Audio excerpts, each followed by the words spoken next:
5,000 TMC పైన సముద్రంలో పోతున్నాయి అధ్యక్ష. నేను అందుకే చెప్పింది అధ్యక్ష, ఒక చిన్న విషయం 2 టీఎంసీ 200 నీళ్లు 200 టీఎంసీ నీళ్లు గోదావరి నుంచి పోలవరం నుంచి బనకచర్లకు తీసుకుపోతే బ్రహ్మాండంగా రాయలసీమ సస్యశ్యామలం అవుతుంది. వర్షాలు పడినప్పుడు నీళ్లు వస్తాయి. కరువు రోజుల్లో కూడా ఎక్కడ కూడా నీటి ఎద్దడి లేకుండా చేయాలనే ఉద్దేశంతో నేను ఆ ప్రపోజల్స్ పెట్టాను. కేంద్రం కూడా ఆ రోజు ఒప్పుకున్నారు. అది జరిగితే అధ్యక్ష, ఒకప్పుడు నేను ముందే చెప్పాను మీకు, ఎప్పుడో కళ, ఇప్పుడు కూడా చెప్తున్నా, ఈ దేశం గంగా కావేరి 2 నదులు అనుసంధానం చేసి అన్ని రాష్ట్రాల్లో నదుల అనుసంధానం చేసిన రోజున ప్రపంచానికే మనం ఆహారోత్పత్తులు ఉత్పత్తి చేసి సరఫరా చేసే పరిస్థితి వస్తుంది. అలాంటి కార్యక్రమానికి మనం ముందుకు పోవాల్సిన అవసరం ఉంది. ఏది ఏమైనా అధ్యక్ష, ఈరోజు మీరు ఇది చూశారు. ఇక్కడ ఎమ్మెల్యేలు కూడా ఒక విషయం కోరుతున్నా. అన్నమయ్య జిల్లా 20 మీటర్ల కంటే 98 గ్రామాల్లో కింద నీళ్లు ఉన్నాయి. దానికంటే కూడా ఫస్ట్ వచ్చి ఏలూరు జిల్లా అధ్యక్ష, 202 గ్రామాల్లో 20 మీటర్ల కంటే నీళ్ళు ఎక్కువ లోపల ఉన్నాయి.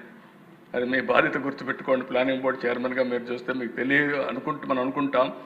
దానికి కారణం పామాయిల్ ఎక్కువ ఉంది, కానీ వాటర్ కన్జర్వేషన్ తక్కువ ఉంది. దీన్ని మనం దృష్టిలో పెట్టుకొని అది మనం చేయాల్సిన అవసరం ఉంది. రెండోది ప్రకాశం జిల్లా 189 గ్రామాల్లో 20 మీటర్ల కంటే లోపల నీళ్లు ఉన్నాయి.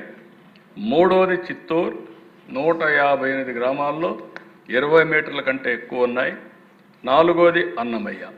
ఇంకా మిగిలిన అన్ని జిల్లాల్లో కూడా మీరు చూస్తే ఒక విధంగా చెప్పాలంటే నేను గర్వపడుతున్నా. కర్నూలు 23 గ్రామాల్లో, నంద్యాల 40 గ్రామాల్లో, ఇంకొక పక్కన కడప కూడా బెటర్గా ఉంది. తిరుపతి 3 గ్రామాల్లోనే ఉంది. కడప కూడా 40 గ్రామాల్లో ఉంది. కాబట్టి సత్యసాయి జిల్లాలో 42 గ్రామాల్లో ఉన్నాయి. అంటే ఇవన్నీ కూడా ఒక పద్ధతి ప్రకారం ప్రతి ఒక్క నియోజకవర్గంలో గ్రౌండ్ వాటర్ మీకు ఇస్తాం. ఏ గ్రామం కూడా చెప్తాం. దాన్ని ఏమేమి స్ట్రక్చర్స్ ఉన్నాయో అవన్నీ కూడా మ్యాపింగ్ ఇస్తాం. నేను ఒకటే మిమ్మల్ని కోరుతున్నా, మనం అందరం టాప్ 10 ప్రిన్సిపల్స్లో వాటర్ ఈజ్ 1. ఇప్పుడు పై నుంచి మీరు చూస్తున్నారు. ఒకసారి చూస్తే పైకి పని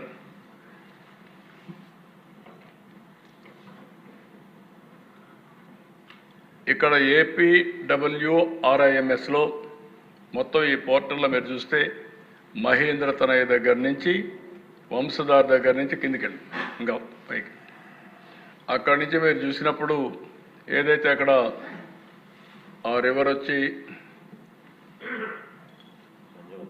జంజావతి, నాగావళి, జంజావతి, దెన్ నెక్స్ట్ ఇక్కడ వరుసగా అన్ని చిన్న చిన్న రివర్స్ అన్నీ వస్తాయి. అవి చూసుకుంటూ నేను కిందికెళ్ళి తాండవ, ఇవన్నీ గోదావరి, ఇంకా కిందికి కృష్ణ, నెక్స్ట్ కిందికి పెన్నా. ఇప్పుడు ఈ రివర్సల్ అన్నిట్లో దిశ మీరు ఒకసారి చూసుకుంటే మీ నియోజకవర్గం ఎక్కడ వస్తుంది, మీ జిల్లా ఎక్కడ వస్తుంది, ఇరిగేషన్ ప్రాజెక్ట్స్ మేజర్ ఎక్కడ ఉన్నాయి, మీడియం ఎక్కడ ఉన్నాయి, నీళ్ళు ఎంత ఉన్నాయి, గ్రౌండ్ వాటర్ ఎంత ఉంది, సాయిల్ మాయిశ్చర్ ఎంత ఉంది, ఆల్ డీటెయిల్స్ అన్నీ ఉన్నాయి మీకు. ఇప్పుడు అవేర్ ఒక వ్యవస్థ పెట్టి అవేర్ ద్వారా ఫర్దర్ ఎక్సర్సైజ్ చేస్తున్నాము. ఆ ఎక్సర్సైజ్ ప్రకారం ఒక అన్ని దిక్కల సెన్సార్లు పెట్టి, రెయిన్ గేజెస్ పెట్టి, రెయిన్ఫాల్ ఎంత పడుతుంది, ఫ్లడ్ మేనేజ్మెంట్ ఎట్ చేయాలి, రిజర్వాయర్లో ఎంత వాటర్ ఉంది, గ్రౌండ్ వాటర్ ఎంత ఉంది, సాయిల్ మాయిశ్చర్ ఎట్ ఉంది, ఎవ్రీథింగ్ మ్యాపింగ్ చేసాం. నవంబర్కి అంతా ఇది రెడీ అయిపోతుంది. ఆ తర్వాత వాటర్ మేనేజ్మెంట్ పర్ఫెక్ట్గా చేస్తాం. వాటర్ మేనేజ్మెంటే కాదు, 43 పారామీటర్స్ తయారు చేసి historical data, artificial intelligence, real time data తీసుకొచ్చి ఇవన్నీ అనుసంధానం చేసే పరిస్థితికి వస్తున్నాం. దానివల్ల డెసిషన్ మేకింగ్ కూడా డేటా డ్రివన్ డెసిషన్ మేకింగ్, డేటాను ఆధారంగా చేసుకొని నిర్ణయాలు కూడా చేసే పరిస్థితికి వస్తున్నాం. దయచేసి ఆల్ ఎమ్మెల్యేస్ మనం గుర్తుపెట్టుకోవాల్సింది ఇది ఒక చరిత్ర. ఈ చరిత్రలో మనం భాగస్వాములు అవుతున్నాం. ఈ రాష్ట్రంలో అందరికీ అన్ని విషయాల్లో నీళ్లు ఇవ్వగలిగితే, నీటి భద్రత, మన వాటర్ సెక్యూరిటీ ఇవ్వగలిగితే వ్యవసాయానికి, ఇండస్ట్రీకి, తాగడానికి తర్వాత ఆటోమేటిక్గా అభివృద్ధి జరుగుతుంది. కాబట్టి దీనిపైన శ్రద్ధ పెట్టమని మిమ్మల్ని అందరూ కోరుకుంటూ, నేను చాలాసార్లు ప్రయత్నం చేశా. చాలామంది యంగ్స్టర్స్ మీరున్నారు, మీరు కూడా ఒకసారి ఇరిగేషన్ మీద అధ్యయనం చేయాలి. చాలామంది ఇరిగేషన్ పైన అధ్యయనం చేయడం లేదు. ఒకప్పుడు నేను చూసేవాడిని, 78 ఫస్ట్లో ఎమ్మెల్యే అయినా, 81 వరకు ఇరిగేషన్ మీద పెద్ద శ్రద్ధ లేదు. చాలా నామినల్గా డబ్బులు ఖర్చు పెట్టేవాళ్ళం. ఆల్మోస్ట్ మర్చిపోయాం. 83 నుంచి ఎన్టీ రామారావు గారు ఫస్ట్ టైం అయిన తర్వాత బచావత్ అవార్డుని రీడిఫైన్ చేశాడు. ఆయన ఒకటే చెప్పాడు, బచావత్ అవార్డులో మనకు హక్కు ఇచ్చారు, మిగులు జలాలు వాడుకునే హక్కు ఆంధ్రప్రదేశ్కు ఉందని పెట్టారు. అప్పుడు ఎన్టీ రామారావు గారు దాన్ని చూసుకొని, మిగులు జలాలంటే స్ట్రక్చర్స్ కట్టాలి కాబట్టి హంద్రీనీవా, తెలుగు గంగ, గాలేరు నగిరి ఇవన్నిటికి ఫౌండేషన్లు వేశారు. అక్కడి నుంచి ప్రారంభమైంది. ఆ తర్వాత గొడవలు కూడా ప్రారంభమైనాయి. ఆ గొడవలేంటి?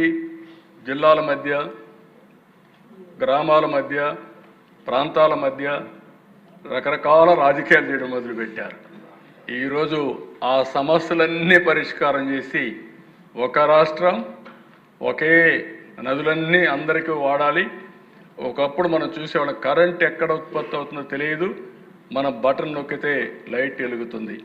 ఈరోజు వాటర్ ఎక్కడ వర్షం పడుతుందో తెలియదు, మీరు కాలువ దగ్గరికి పోతే నీళ్లు వస్తాయి. ఆ పరిస్థితి ఇస్తున్నాం. ఇది మీరు అర్థం చేసుకోవాలి. రేపు రాబోయే రోజుల్లో వంశధారలో వరదలు వస్తే నేరుగా నీళ్లు మీకు పెన్నాలు అవైలబుల్ ఉంటాయి, సోమశిల, కందనీరులో ఉంటాయి. అలాంటి సిస్టమ్ పగడ్బందీగా తీసుకొస్తున్నాం. ఈరోజు ఈ సంవత్సరంలోనే, ఇంక 2 ఏళ్లలోనే మీరు చూస్తే వంశధార, నాగావళి, ఉత్తరాంధ్ర సుజల స్రవంతి కనెక్ట్ అయిపోతుంది. అక్కడి నుంచి మీరు ఇంకో పక్క చూస్తే ఈ పక్క కృష్ణాకు వస్తున్నాయి. కృష్ణా నుంచి కొంచెం ముందుకు తీసుకపోతే నాగార్ సాగర్కి వెళ్ళిపోతాయి దగ్గరికి. సో ఇది ఒక అనుసంధానం అనేది ఒక ముఖ్యమైనటువంటి ఇది. దీన్ని మీరు అందరూ గుర్తుపెట్టుకోవాల్సిందిగా నేను కోరుతూ, నేను పక్క రాష్ట్రాలకు కూడా చెప్పా, చాలాసార్లు చెప్తున్నా, విద్వేషాలు కాదు కావాల్సింది, సముద్రంలోకి పోయే నీళ్లు మనం ఉపయోగించుకోగలిగితే అటు తెలుగు రాష్ట్రాలనే తెలంగాణ, ఆంధ్ర రెండు బాగుపడతాయి. ఇంకొక విషయం కూడా మీరు గుర్తుపెట్టుకోవాల్సిన అవసరం ఉంది. చరిత్రలో చాలా వివాదాలు చూశాను నేను. ఎన్టీ రామారావు గారు ముఖ్యమంత్రిగా ఉన్నప్పుడు కాంగ్రెస్ నాయకులు వాటర్ అష్యూర్డ్ వాటర్ ఇమ్మనేవాడు. అంటే కృష్ణాకు వాటర్ ఆయకట్టు ఇచ్చారు బచావత్ అవార్డు ప్రకారం.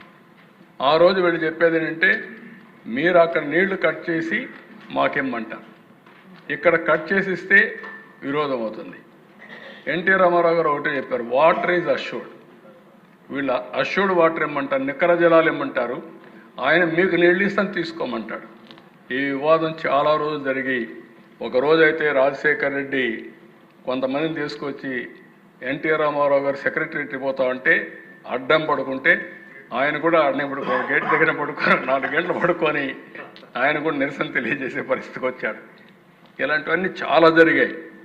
అసెంబ్లీలో ఎప్పుడు కూడా పెద్ద ఇష్యూ అయ్యేది. అవన్నీ అధిగమించాం. ఇప్పుడు నీళ్లు సద్వినియోగం చేసుకోగలిగితే మనం ముందుకు పోయే పరిస్థితి వస్తుంది. అందుకే ఆల్ ఎమ్మెల్యేస్కి ఇది ఒక అవగాహన ఉండాలి. వాటర్ సెక్యూరిటీ ఒకటే చెప్తున్నా, నా జీవితంలో నేను ఎన్నో పనులు చేస్తున్నాను, కానీ అన్నింటికంటే నాకు ఎక్కువ తృప్తినిచ్చే పని ఇరిగేషన్ ప్రాజెక్టులు కట్టి నదుల అనుసంధానం చేసి అందరికీ నీళ్లు ఇవ్వగలిగితే అదే చాలా సంతోషంగా ఉంటుంది.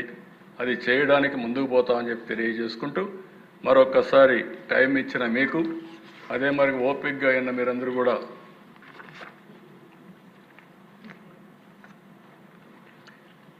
మా వాళ్ళు ఇది ఎన్నోసార్లు మనం చూసాం. A leader has to have vision.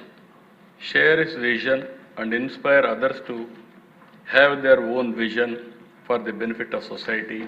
ఇది డాక్టర్ అంబేద్కర్ చెప్పిన కొటేషన్. ఇది మనందరికీ వర్తిస్తుంది. మనమందరం కూడా ఈ స్ఫూర్తితో ముందుకు పోవాలని మరొకసారి మనందరినీ కోరుకుంటూ అందరికీ నమస్కారాలు. మళ్ళీ చెప్తున్నా, మనం ఈ యొక్క విజన్ని అచీవ్ చేసే వరకు ఎవ్వరు కూడా విశ్రమించకుండా కృషి చేయాల్సిందిగా విజ్ఞప్తి చేస్తూ అందరికీ నమస్కారాలు. Thank you. శాసనసభ్యులకు శాసనసభ ద్వారా రాష్ట్ర ప్రజలందరికీ కూడా సాగునీటి వ్యవస్థపై చక్కటి అవగాహన కల్పించిన ముఖ్యమంత్రి గారికి నా హృదయపూర్వక ధన్యవాదాలు తెలియజేస్తూ, మీరు చెప్పిన ఈ విజన్ నిజమైతే అపర భగీరథుడిగా చరిత్రలో నిలిచిపోవాలని కోరుకుంటూ మరొకసారి ధన్యవాదాలు. అంటే నిజమైన వెంటనే అంటున్నారు, అవుతుంది. నిజమైన వెంటనే